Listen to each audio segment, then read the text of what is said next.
Can we use a product strategy tool to make hard life decisions?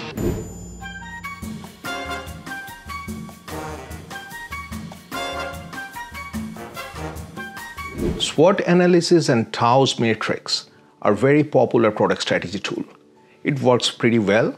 It gives a structure to a complex decision-making process. Let us see if we can help Tom, a young English graduate, to make some of his life decisions. Tom is an English major, so he writes very well.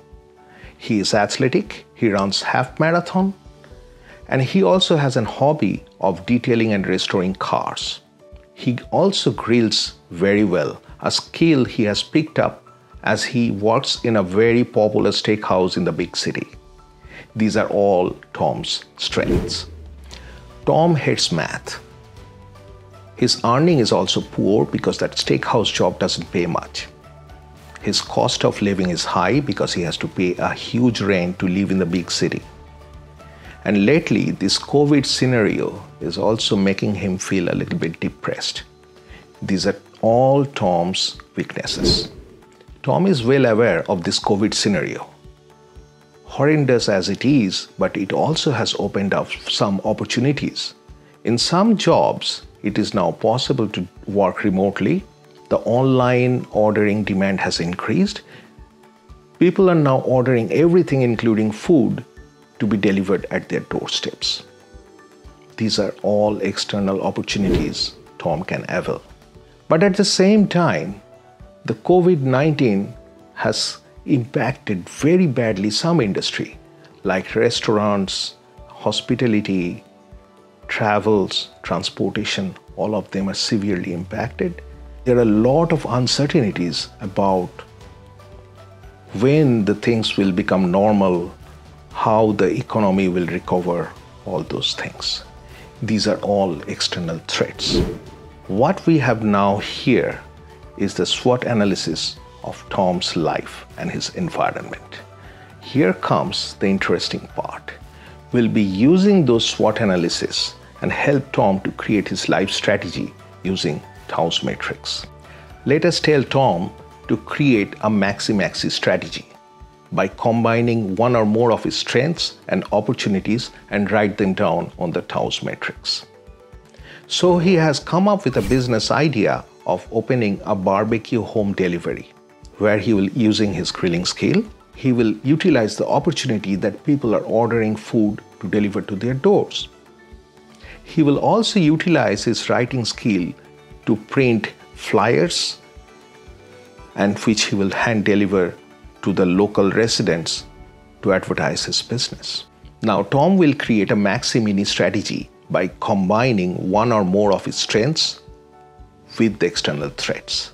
The goal is to maximize the strength and minimize the threat.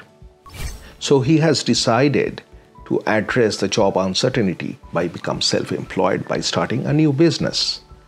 And the business will be a mobile car washing and detailing service, where Tom will come to your house and wash your car and detail it twice a month, just like a gardener.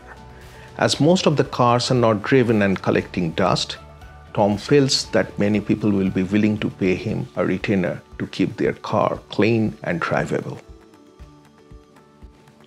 Now is the time for creating a mini-maxi strategy.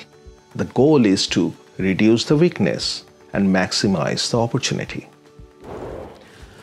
Tom has decided he has to do something about his low earning, high cost of living, and feeling depressed in the big city. And he also knows he can take advantage of remote working and relocation.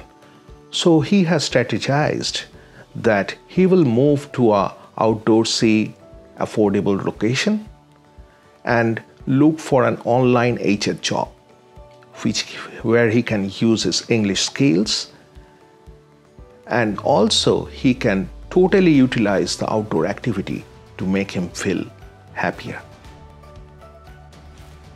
The last kind of strategy Tom can do is the mini-mini strategy by selecting one or more of his weaknesses and threats. The goal is to minimize them as good as possible. Tom has decided to do something about his high cost of living, feeling depressed, and then he also wants to minimize his job insecurity. So his strategy is to get a roommate to split the rent, do more exercise, and socialize safely to feel happy. At the same time, Tom will do a job search to an industry which is not so badly affected by this pandemic. I hope this may be helpful to some of you to put some structure about your life decision. So with this, Shoma Mitra is signing off. See you next week. Bye.